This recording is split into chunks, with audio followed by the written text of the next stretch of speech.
Muchas gracias por haber venido. No entró, me ha salido un poco larga la cosa, entró directamente introduciendo el tema de las introducciones, de los cambios de distribución mediados por el ser humano, pues se ha producido desde hace mucho tiempo, hace muchos siglos, de siempre en realidad, aunque se ha incrementado en el último siglo, en los últimos 50 años exponencialmente. Realmente la gente ha estado cambiando las distribuciones de los organismos durante mucho tiempo, y muchos de esos cambios de distribución pues no quedan documentados y se genera esto que el Carlton, con mucho éxito después lo que se ha repetido, se llama especies criptogénicas o criptogénicas realmente, que son especies que están en un lugar y no se sabe si allí son nativas o introducidas. En este caso pues vamos a ver los cangrejos de aquí de la península ibérica, pero es una cosa que se repite bastante con los cangrejos. Pero son bichos que son bastante fáciles de moverse, son bichos acuáticos que la gente se los come, que tienen importancia y que además son muy fáciles de mantener vivos y llevar de un sitio a otro. Entonces, de las especies europeas de cangrejos, hay dos géneros, realmente son 5 especies, pero hay una que es muy oriental, una tercera especie de Astacus. Todas las especies se han movido de un sitio a otro. Estas, las dos especies de Astacus, que son los cangrejos más grandes, los que son más apreciados para comer, tienen áreas no nativas muy grandes. De hecho, son mayores de lo que aparecen aquí. Esto es un trabajo reciente que marca en rosa el área nativa, pero prácticamente seguro que toda Escandinavia, Finlandia, son áreas introducidas de Astacus astacus.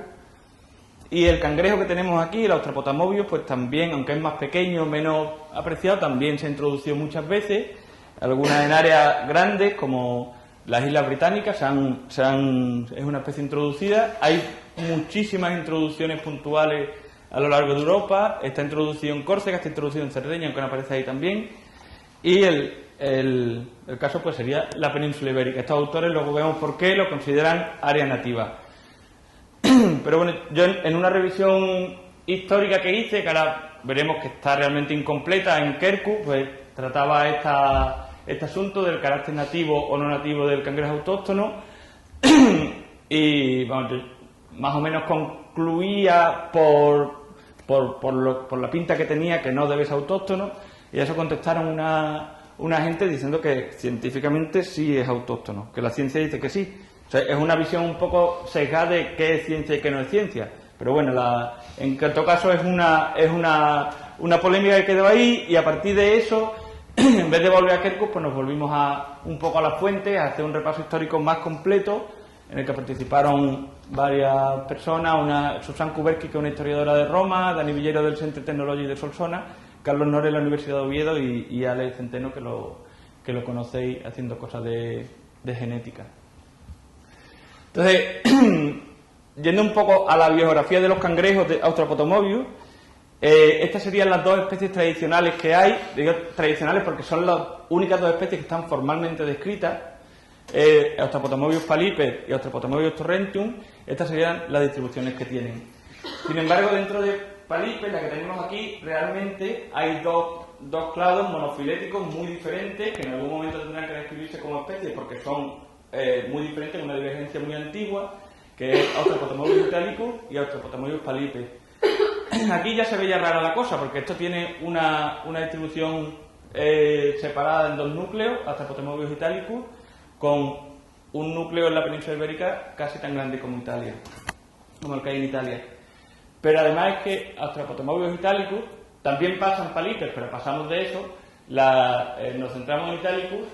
Tiene una estructuración muy fuerte en algo que le llaman subespecie, que no se puede decir una subespecie de una especie que no está descrita, pero bueno, se habla con esa normalmente se utiliza esa nomenclatura, y son también monofiléticas y de separación bastante antigua.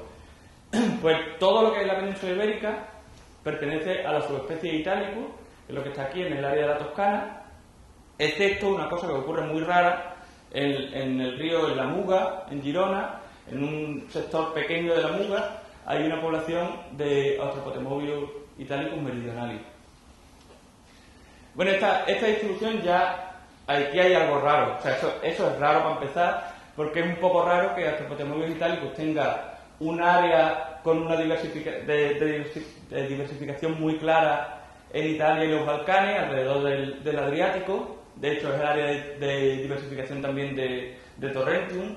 Ahí hay una estructura genética súper fuerte con sus especies o lo que sea que llevan mucho tiempo aisladas unas de otras en áreas pequeñas, y de repente una de las subespecies aparece en la península ibérica con una distribución grande, además esta es más pequeña que la que tuvo en su momento, y ahí ya hay algo raro. En los artículos se habla a veces que funcionarían como refugios glaciares, pero lo de los refugios glaciares, sin entrar en qué datos son ni nada, ya suena raro, porque es un poco extraño que todas las cuencas atlánticas, las cuencas mediterráneas francesas, estén ocupadas por palipes, y que aquí haya habido en algún momento una distribución continua o una migración a lo largo de cuencas o algo, ya suena raro.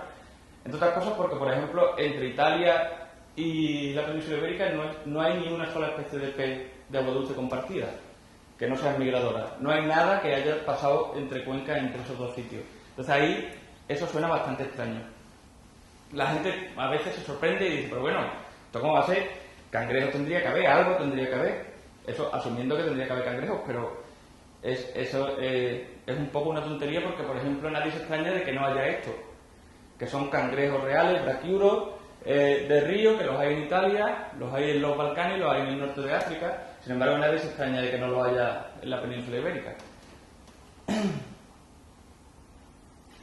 Y bueno, ante el argumento de que puedan haberse traído de aquí, se utiliza el argumento de, bueno, ¿por qué lo van a traer de Italia si no lo traen de Francia, que está mucho más cerca?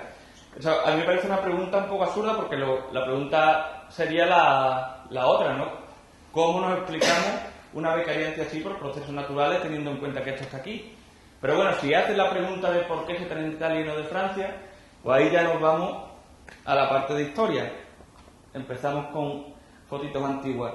Y aquí están los reyes católicos, los primeros, porque los reyes católicos unieron por el matrimonio las coronas de Castilla y Aragón, y Aragón ya tenía muchos territorios en Italia, todo el sur de Italia, el reino de las dos Sicilias, que es todo el reino de Nápoles y Sicilia, Cerdeña y muchos territorios del Mediterráneo eran de la corona de Aragón.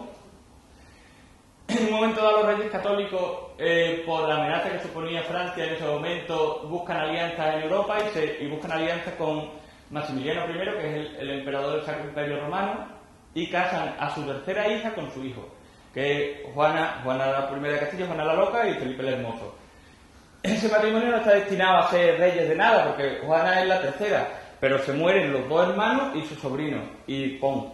Reyes de Castilla no serían de Aragón, pero su hijo, Carlos I, Carlos V, se convierte en emperador de todo el territorio, del Sacro Imperio Romano, que es una parte gigantesca del centro de Europa, y de todos los territorios de la corona de Castilla y Aragón, aparte incluye los incipientes de América y así. Ante ese poder, Francia se pone nerviosa, teniendo en cuenta que está rodeada por Europa y por la parte italiana, o sea, y la parte ibérica, y entonces empieza una guerra que se llama las guerras italianas, en la que se implica, bueno, es una guerra europea en general, pero en realidad está enfrentando al poder del imperio de Carlos V con Francia. Pues esas guerras terminan con su hijo, con Felipe II, y se queda un panorama más o menos estable alrededor de 1560. Y esto es a la muerte de Felipe II, la pinta que tienen los territorios de la corona española y los estados aliados en Italia. De forma que cuando se muere Felipe II, prácticamente toda la península italiana es o bien directamente corona o bien estados aliados, que tanto la Toscana como Génova como Saboya son estados vasallos realmente. Son estados independientes, pero son vasallos de la corona española. Eso se mantiene más o menos estable con cambios y con pérdidas de vasallaje, que la gente ya le pierde el respeto a España y todas esas cosas, hasta que llega la guerra de sucesión, cuando llegan los Borbones, que se pierde todo la posesión y toda la influencia italiana. Entonces, la introducción tiene que ser, para que cuadre con este contexto histórico, tiene sentido que sea anterior al siglo XVIII, la verdad, hasta 1700. Esto va en contra de lo que yo mismo iba diciendo antes, que decía que el cangrejo se introdujo en el siglo XVIII. Entonces, yo ahí estaba realmente equivocado. Lo que cuadra es que sea antes de ese momento. después del siglo XVIII realmente tiene sentido decir que lo habían traído de Francia los Borbones, que vienen de allí, que se hubieran traído sus cangrejos. Bueno, yendo a ¿qué nos dicen los restos? ¿Hay restos de cangrejo? Pues hay restos de cangrejo. Hay unos, esos fósiles que son súper bonitos, de Cuenca, que son del Cretácico. Pero de hecho hace 130 millones de años también había dinosaurios y había un montón de cosas. Entonces, después de eso, ¿qué? Pues después no hay ya más restos. No hay nada. Entonces, la falta de evidencia de ausencia, todas esas cosas, pues eso es una pregunta que siempre se queda ahí como pregunta fija, ¿no? Pues en verdad no, si no hay restos no significa que no los hubiera, pero podemos tener la noción de que realmente debería haber restos de cangrejos si hubiera estado presente en la península ibérica. Por un lado, porque restos de cangrejos aparecen, son raros, porque tienen un esqueleto calcáreo que se termina disolviendo, pero van quedando. Y esto es del año pasado y son restos que tienen 6.000 años. En unos restos de alimentación de gente, junto con restos de vacas, se encontraban pinzas de Astacus. Pero además que en España, que no aparece ningún resto de cangrejo fluvial, sí aparecen restos de cangrejo marino. Y aparecen restos de cangrejo marino de cosas que no sé si sabéis cómo son los paquigrafus, los cangrejos de la roca, pero son bichos de concha bastante finas, son más finitos que los cangrejos de río, o sea, tendrían menos probabilidades de mantenerse en los yacimientos. Bueno, pues restos no hay, pero hubo uno, este señor, el Rafael García de Diego, que en el 47, mirando las pinturas sobre cerámica que hay en Numancia, creyó ver un cangrejo.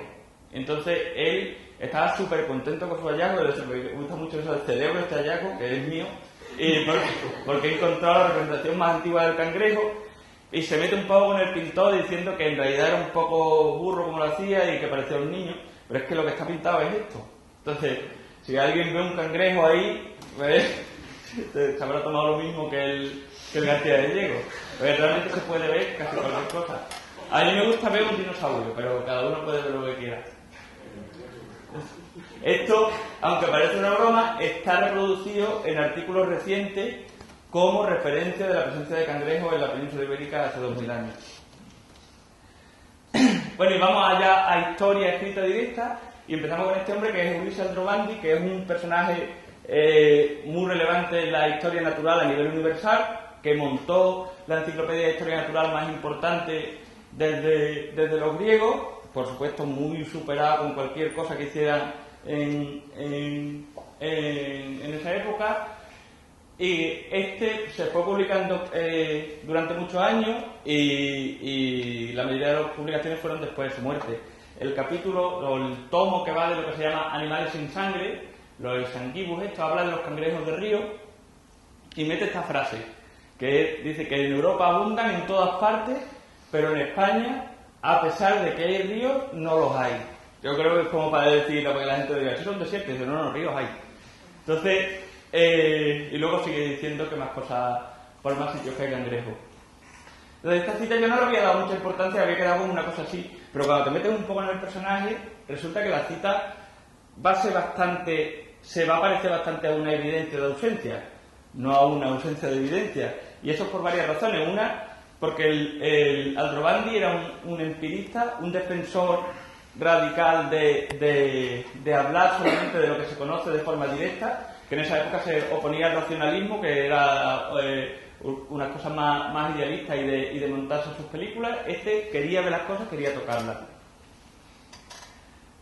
Los cangrejos los conocía, estos son dibujos suyos, tanto del libro como de acuarelas que se guardan yo creo que en la Universidad de Bolonia, la que guarda las acuarelas, que están todas disponibles en internet, y hay pintaba todo, una cosa totalmente alucinante, las acuarelas de esa época, aunque no todas son suyas, tenía pintores contratados para pintar cosas.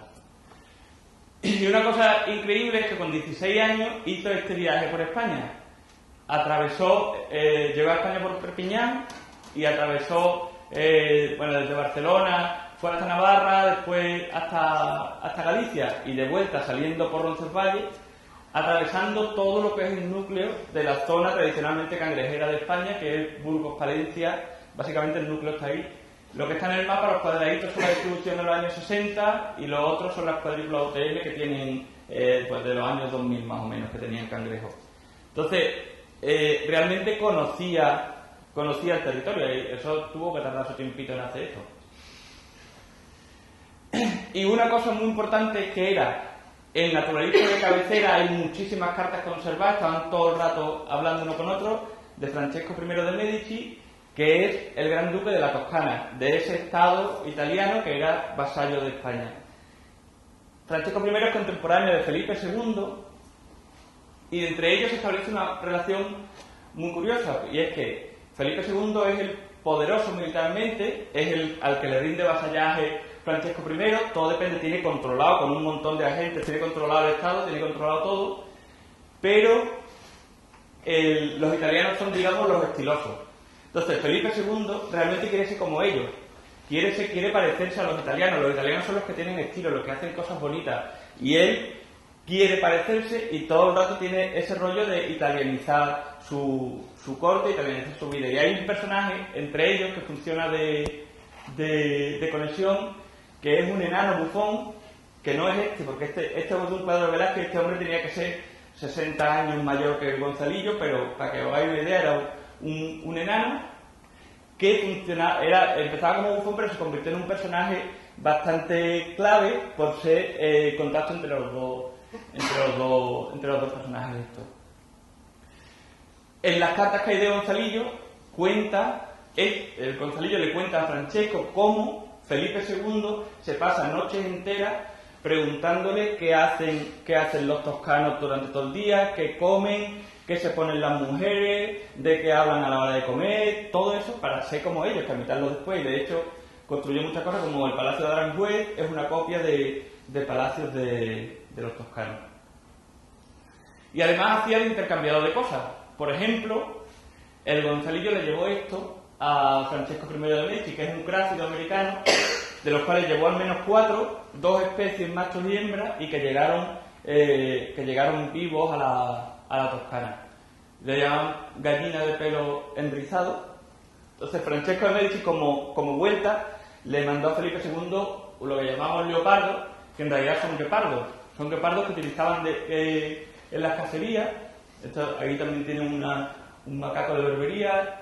Esto es de 1400 algo, pero hay un cuadro que es contemporáneo al intercambio del guepardo, en el que le llama leopardo al bicho, que es un cazador con el guepardo cogido. El guepardo se murió en el puerto de Barcelona y Felipe II nunca lo llegó a tener. Y otra cosa que trajo el Gonzalillo, pues esto, el juego de la oca.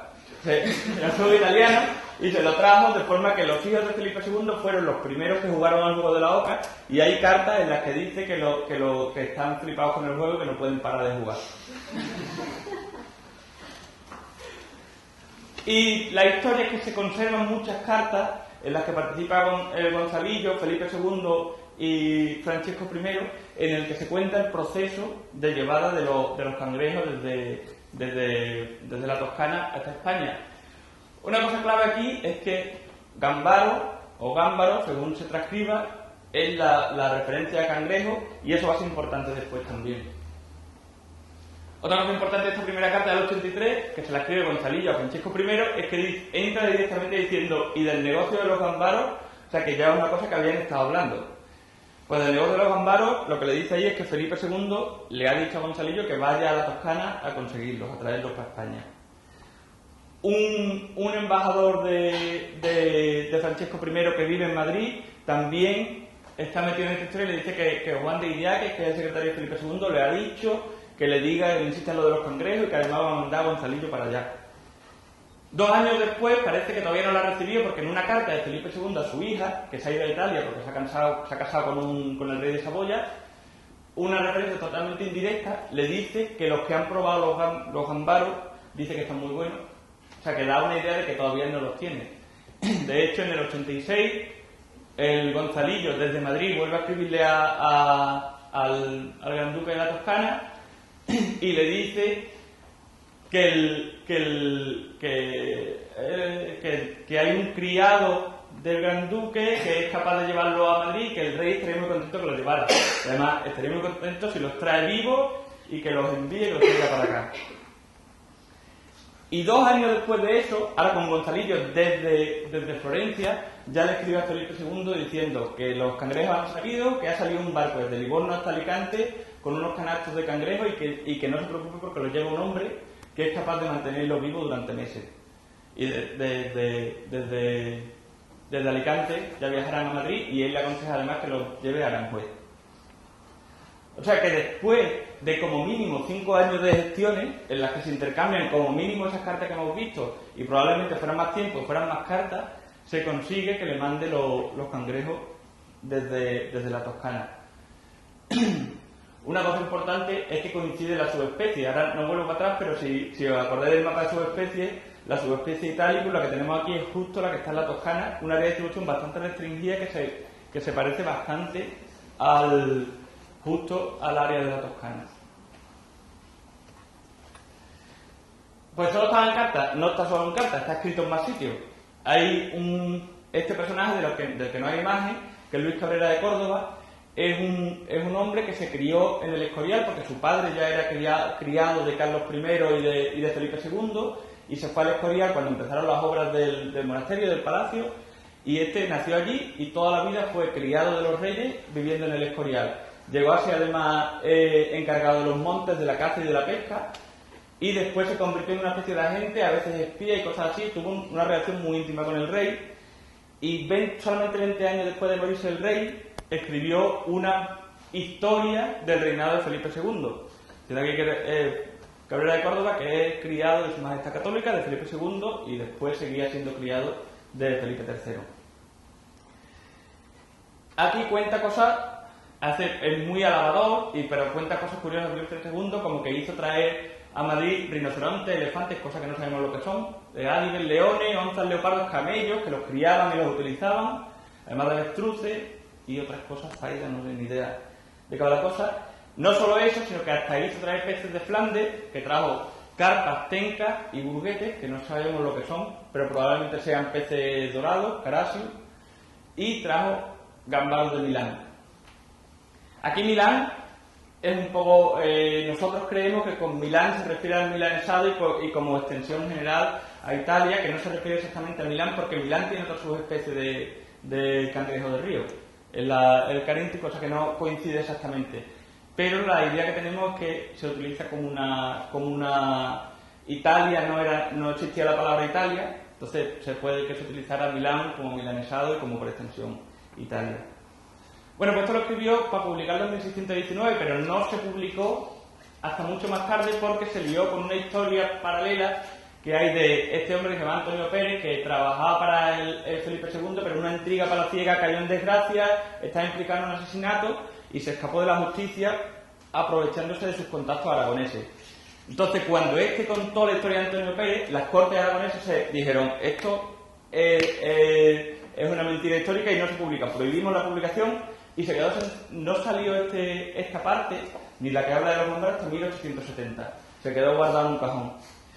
Pero estaba escrito y otra gente que sabía de eso directamente lo copió, y en otra historia muy poco posterior a la muerte de Felipe II, otra historia sobre su reinado que la escribió Lorenzo van der Hamen, que es madrileño, aunque no aparezca por el apellido, pero en esa época estábamos más mezclados con los holandeses. Pues copió muchas partes del libro de Cabrera de Córdoba, entre ellas el párrafo de los gándaros. No solamente eso, sino que se volvió a copiar en estos otros dos libros. Con lo cual, esa referencia estaba en 4 libros de historia, entre ellos los más utilizados por los historiadores sobre Felipe II. No hay referencias mejores que las de Cabrera de Córdoba y las de Van der Hamen. Lo ha utilizado todo el mundo que ha trabajado, pero nadie la había visto. Entonces parece claro que los trajo, pero eso no nos dice que no lo hubiera. A lo mejor dice, bueno, a lo mejor los trajo, pero a lo mejor lo había en España también, simplemente que él no lo sabía. Pues nos parece muy poco probable eso por varias razones. Una es que aunque Felipe II fue el primero que fijó la corte en esa época era muy itinerante, estaba continuamente viajando.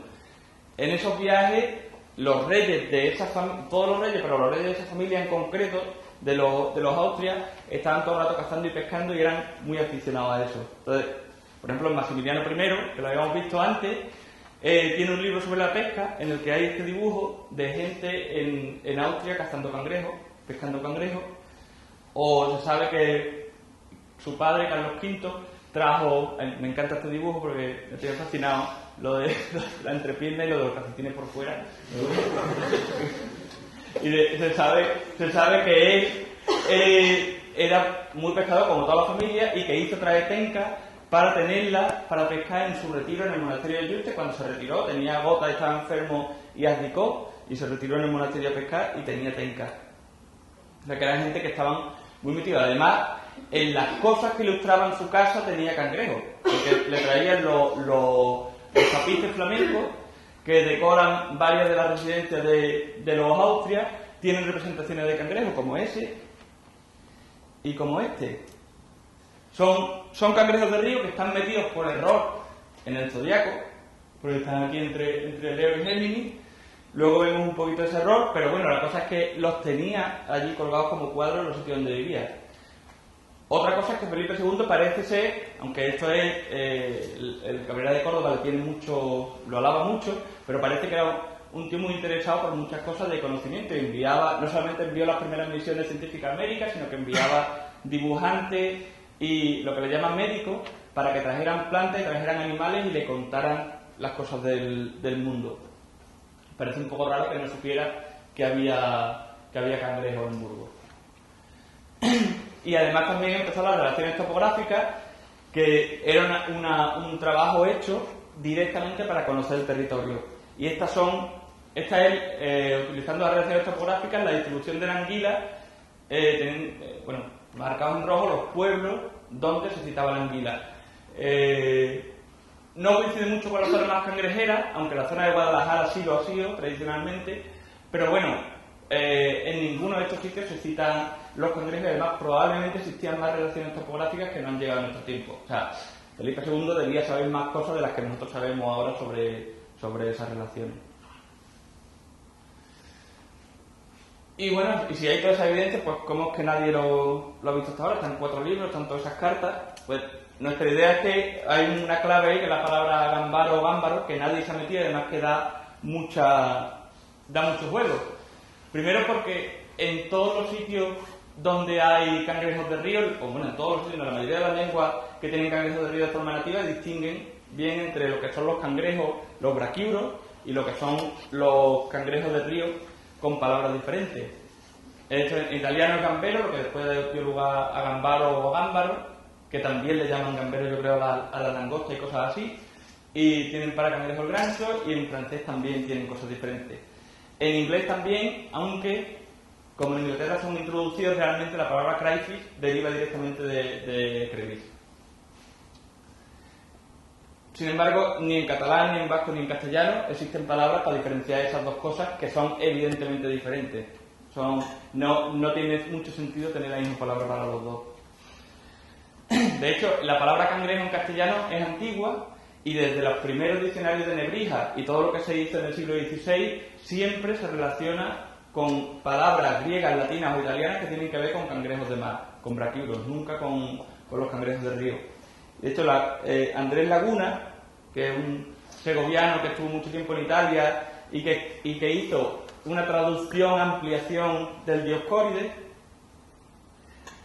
habla de las dos cosas, habla de los astacus y habla de los cánceres, de los cangrejos. Y tiene un texto que es muy bueno, en el que dice que no se puede confundir el cangrejo de Galeno, que es el cangrejo del mar, digamos, con aquella especie de camarón que en griego se llama gambaro y astaco, y por toda Italia se dice gambaro. Eso no tiene sentido que lo escriba una persona que viene de un sitio donde hay cangrejos, porque lo está escribiendo para alguien que claramente no conoce ese bicho. Y dice que se confirma el error por la ignorancia de los astrónomos, que en lugar del cáncer, que es el cangrejo, pusieron el camarón en el zodiaco. O sea, es un momento en el que se puso de moda poner cangrejos de río en vez de los cangrejos, y llamaba la atención sobre eso.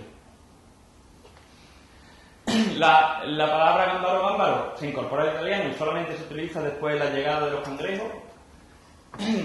No parece que se cuaje en el lenguaje popular, no queda la gente. Poco después empieza a decirle, bueno, poco después no hay registros en realidad populares hasta 100 y pico años o 200 años después casi, pero los primeros que hay ya siempre se habla de cangrejo, nunca cuajó lo de gambaro entre la gente. Quedó en bastantes diccionarios y quedó en el lenguaje de la corte, pero no en el popular. Y eso hizo que cayera en desuso y que bueno, Prácticamente a final del siglo XVIII ya simplemente es un sinónimo de camarón que nadie usa y que además se refiere a crustáceos marinos. Y la primera vez que la palabra cangrejo se define como un bicho que vive en el mar y en ríos es del siglo XVIII. O sea, anteriormente hay alguna referencia esporádica, pero en el idioma castellano el cangrejo no es algo que viva en los ríos. Bueno, pues ahí está la parte lingüística y ahora vamos a los bichos, porque no me atreví a poner parásitos ni simbiontes porque no se sabe muy bien lo que son. Y es que los cangrejos, aparte de muchos otros, tienen en su cuerpo muchos organismos, pero hay unos muy curiosos que son un grupo de anélidos que se llaman branquiosdélidos, que es un grupo independiente, se supone que es cercano a las sanguijuelas, pero no se sabe muy bien, que todos los branquiosdélidos que existen son estrictos dependientes de los cangrejos. Solamente pueden completar su ciclo en los cangrejos.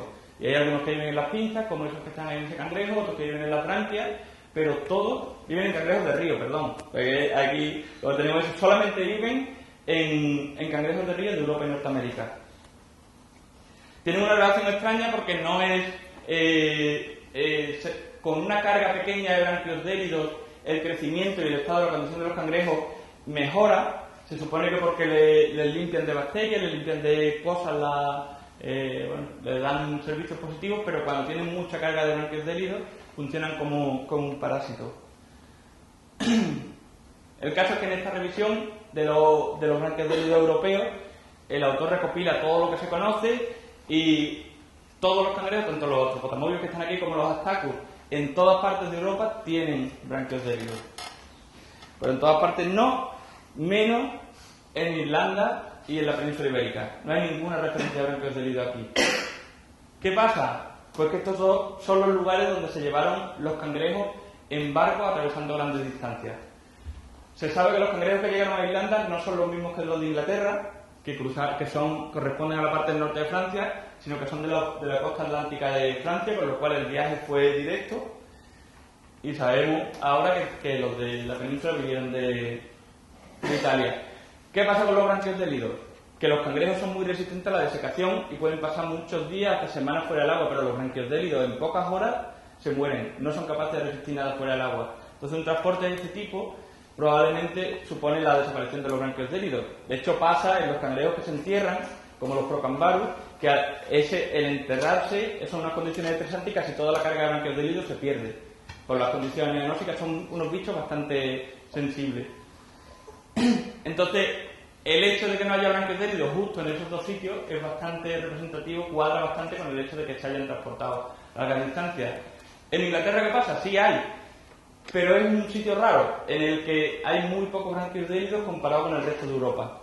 Entonces, aquí seguramente lo que ha pasado es que se han introducido más tarde con otros movimientos, como ha pasado en España, porque en España ahora sí hay branquiosdélidos, lo que pasa es que los tienen asociados a los cangrejos señal. Hay especies americanas que han llegado por los cangrejos señal cuando se han empezado a transportar con buenas condiciones de aireación y así, han llegado cangrejos que se llevan de un lado a otro con su carga de gusanos. Y esto la gente que come cangrejos señal está todo agobiada, todo un foro de pesca porque los cangrejos están llenos de gusanos y cuando los cocinan pues se queda en el fondo de la olla un dedo de gusano. Entonces aparece con noticias como esa que ha venido el cangrejo con el anisaki. Y entonces luego está todo el meollo de la base de la discusión, que es la parte de genética. Lo que se ha estado haciendo de genética sobre cangrejos, y es que de un trabajo de principios de los 2000 y de 2005, las primeras conclusiones que se sacaban eran muy taxativas. Es que los cangrejos se trajeron a la península ibérica desde el norte de Italia. Eso quedó así, y esto aquí era como un jarro de agua fría para los cangrejeros, en el que todo el mundo decía, esto hay que desmentirlo, como sea. Yo estuve trabajando con cangrejos en esa época y también estaba indignado con eso. Pues es imposible. Entonces, se hicieron trabajos de genética con más muestras, o que realmente estos trabajos, sí tenían muestras más completas, sobre todo este tampoco es que tuviera mucho más que el otro, pero bueno, trabajos más completos. Y los resultados de esos trabajos pues, han sido tomados por otros autores como que demuestran que el cangrejo es nativo. Como aquí muy reciente de 2014, en el que pone la península ibérica como área nativa, o también de ahora mismo de Conservation Biology, en el que dice que los trabajos estos genéticos provide strong support para el carácter nativo de los cangrejos en la península. De hecho, pasado a la prensa es mucho más taxativo todo. Se demuestra que el cangrejo es autóctono y no es italiano. Esto deriva de un trabajo que hizo el Museo de Ciencias Naturales para la Junta de Andalucía. De hecho, la Junta de Andalucía lo tiene puesto en su página web diciendo que está resuelta la polémica científica sobre el carácter autóctono y que es autóctono. Y esto es como lo traducía la ABC. Por supuesto, el artículo científico no es tan taxativo ni de lejos. Esto es el resumen, el Astra, y en el resumen se habla de un complex biogeographic escenario, parece que todo es un poco complicado, y la frase final es muy significativa porque dice que aunque sea posible una traslocación debida al ser humano, puede no ser la única explicación entonces todo es un vuelta para atrás de puede, que no es ni mucho menos dice que sea nativo. Pero es que además los argumentos que tienen para argumentar que sea nativo se basan en dos cosas que no se tienen en pie mucho. Uno es la elevada diversidad genética, dicen que se demuestra que tienen más diversidad genética de lo que se había enseñado antes, y otra es que hay en la península ibérica haplotipos exclusivos que no están en Italia. Esas dos cosas ya se han demostrado, tanto la diversidad genética como la presencia de haplotipos exclusivos no son de ninguna forma una prueba del carácter nativo de una población. Ahora veremos un poquito por qué. Vamos al artículo de Pedraza Lara, que tiene muchas muestras. De hecho, se nota que es un trabajo pagado por la Junta de Andalucía, porque tiene muchas muestras en Andalucía, en general muchas muestras en la península y, sorprendentemente, bastante pocas muestras en Italia. De hecho, las localidades italianas además tienen mucho menos cangrejos que las españolas. Y ahí aparece esta red de haplotipos. Es una mezcla de COI y el 16S, pero yo no sé muy bien lo que es, pero seguramente vosotros sí. Que si lo pasamos, lo sacamos geográficamente, vemos que representa dos poblaciones italianas y una española. Primero, lo que es sorprendente es la diversidad genética italiana, o que parece tener italiana, porque con dos cangrejos, los dos únicos cangrejos que han sacado de esta población, están casi tan lejos como cualquier otro de los cangrejos españoles. Y aquí solamente hay 5 cangrejos en esta población, pero lo sorprendente del todo, que llama la atención como no lo comentan en el artículo, es que estando muy cercanas geográficamente, para llegar de una a otra hay que pasar por las poblaciones españolas. Entonces, eso no tiene sentido con pensar que se han cogido cangrejos no tiene sentido pensando que haya habido una vicariancia natural de las poblaciones, porque no habría esa conexión entre medios. Lo único que tiene sentido es pensar que estos haplotipos realmente estaban también en Italia, pero no se han encontrado. De hecho, nosotros fuimos, lo que hicimos fue descargar del GenBank todas las secuencias que había para el COI, y lo que en realidad había que separarlos por los, yo no sé hacer eso, pero vamos, por la alineación, había que separarlos en dos haplogrupos, hicimos las redes para los dos haplogrupos, y en los dos casos lo que se ve es que los haplotipos españoles e italianos están entremezclados. Con lo cual, para pasar de este italiano a este italiano, hay que pasar por españoles a la fuerza. Eso nos indica que estos haplotipos han existido en algún momento en Italia. Otra cosa es que no existan ahora. ¿Y por qué pueden no existir en Italia? Pues una, porque se ha muestreado poco. Realmente se han muestreado muchas menos localidades que en España y con muchos menos cangrejos. Pero lo que nos parece más importante, más clave, es que la fanomicosis, la enfermedad que se cargó los cangrejos en España, que lo hizo el derrumbe de las poblaciones, en Italia está desde 100 años antes que en España. Si en España han desaparecido por encima del 90% de las poblaciones, en Italia el impacto tiene que haber sido de ese calibre desde 100 años antes. Entonces, es posible que esos haplotipos directamente no existan más. Se ha destruido la estructura genética de las poblaciones en Italia y estamos mirando algo que no vamos a encontrar en Italia. Y tiene más sentido no solamente mirar que sean únicos o no, sino mirar la posición relativa de los distintos haplotipos. Esto tiene toda la pinta que realmente todo lo que hay en España en algún momento estuvo allí en Italia también.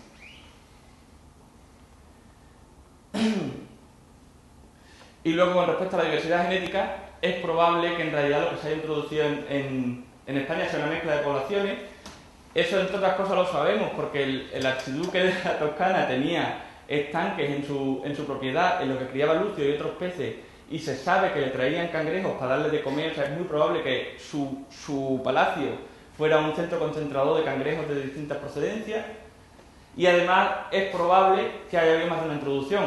Lo que ha quedado en los documentos históricos es la primera. Con otras cosas que hayan podido pasar ya no tenemos información. De hecho, seguro que ha habido más de una introducción porque la población de subespecies meridionales que hay en Cataluña es introducida seguro. Eso sí que no tiene ninguna posibilidad, en ningún sentido biogeográfico, que haya una población ahí. Pues el resumen de todo esto es que todo cuadra, todo viene casando, miramos cosas de distintos puntos de vista y todo viene a explicar lo mismo, y es que la única explicación posible a la presencia del cangrejo de río en la península es que sea la introducción. Y una conclusión asociada es que, usando puntos de vista diferentes, da pie a tener conclusiones más sólidas, lo que en realidad no nos atrevíamos a decir antes cuando íbamos más con pinzas y después apuntábamos a que todo tiene toda la pinta de ser una introducción. Ahora nos sentimos bastante confiados para decir esto es un bicho introducido, y cualquier argumentación en contra que diga que es un animal nativo no debería estar basado en un único argumento, sino deberíamos intentar por lo menos darle forma a cuadrar cómo cuadra todo esto en todas esas evidencias que hay históricas, de animales asociados y de biogeográficas. Y bueno, solo a forma de epílogo de todo esto, el cangrejo, después de eso, hubo un momento en el que se convirtió en un bicho muy apreciado por los españoles, que no se sabe cuándo fue, porque se supone que en el siglo XVII todavía no se comía mucho, pero en el siglo XVIII empezaría a expandirse, y hay una expansión muy fuerte desde el siglo XIX, en el que va aumentando la distribución cada vez más. En el siglo XX sigue esa expansión. De hecho, lo que está en cuadraditos es, digamos, la extensión máxima que tuvo, que sería sobre el año 70, 65-70, pero después de esa época se siguieron introduciendo animales. De hecho, de forma entusiasta. Esto es un periódico de 1920 en el que te dice: todo el mundo puede ser taxicultor, todo el mundo puede soltar cangrejo por todas partes, vamos todos a soltar cangrejo, porque es lo mejor que puede hacer una persona. Esto es la introducción del cangrejo en Cazalla de la Sierra, la Ribera del Buena, en el año 69, cuando todavía se estaba intentando aumentar el área de distribución del bicho. Y se llega a esto, que es la exaltación total, el Festival Nacional de Exaltación del Cangrejo de Río, de Herrera de Pisuerga, que traen a figuras como Salvador Dalí y Manolo Escobar a tomar cangrejo a Herrera. Eso hay un proceso brutal de participación de la gente en lo de los cangrejos. La gente se hace hiperaficionada, hay una sobrepesca increíble, los periódicos, hay un montón de noticias de los años 60-70 sobre cangrejos en los periódicos, y de hecho eso hace que los precios de los cangrejos aumenten un montón. Esto está corregido por el IPC, o sea, este incremento exponencial es independiente del IPC. Ahí de repente empiezan a faltar los cangrejos, a ser una cosa carísima, y se empiezan a motivar las introducciones de cangrejos. De hecho, el cangrejo, el Procambarus clarki, cuando llega a España es carísimo, y en pocos años vale lo mismo que valía el cangrejo en 1900. Ya, eso es el momento culmen de la hecatombe del cangrejo. Desde el 60 hasta el 80, aquí ocurre todo, desaparecen las poblaciones, y ahora todos los que estábamos con el Festival del Cangrejo y con toda esa película queremos cangrejo. Y entonces esa es la situación realmente la que tenemos ahora. Ahora, sabiendo que es un animal introducido, ¿tiene sentido que nos esforcemos en conservar el animal del Festival del Cangrejo, ese que nos tenía tan contentos? ¿O el hecho de que sea introducido tiene alguna relevancia para la conservación? Y luego otra, ¿queremos ríos con cangrejos o no queremos? O sea, nuestro objetivo de conservación es que los ríos tengan cangrejos o que no tengan cangrejos. Si queremos que tengan, ¿importa que sean americanos o europeos? Mi posición personal es que yo querría, como objetivo de conservación, ríos sin cangrejos. Pero es una posición personal en la que eso, como todo en conservación, forma parte de decisiones que son decisiones sociales y que habría que tomarlas. Puede que haya gente que vea muy defendible que yo quiero ríos con cangrejos y que además sean europeos, los italianos. Bueno, pues es una opción, pero Pero la mía, en general, es que sabiendo lo que se sabe, no tiene sentido esforzarse en conservar cangrejo. Y bueno, eso es lo que iba a contar.